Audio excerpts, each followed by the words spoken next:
So someone is asking, ano daw ba yung way to learn Spanish? And if ano daw ba yung recommendations ko?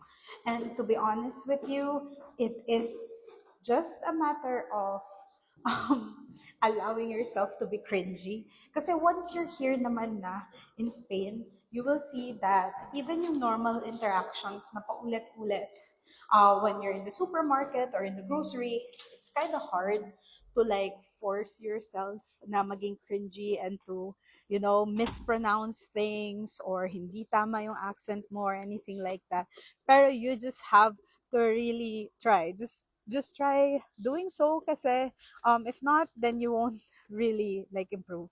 And of course, it helps if you have, Spanish friends that you can talk to and they can correct you and open for criticisms. What I would say is that's very helpful for me since I love watching movies, I love watching shows. I do it even though I'm working, ganyan.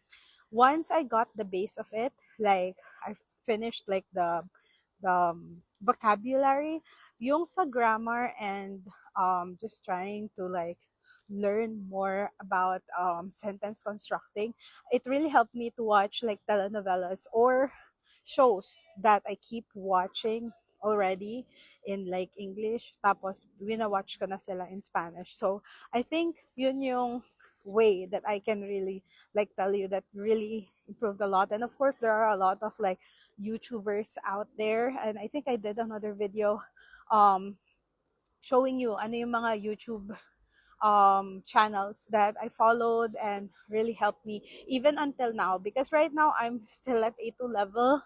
I'm not that great yet.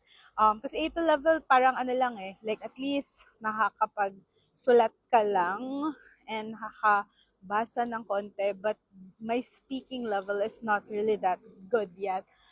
So I really need to improve on that one. But yeah, anything about that journey, I'll love to share here as well. But yeah, thank you so much for watching. Ciao!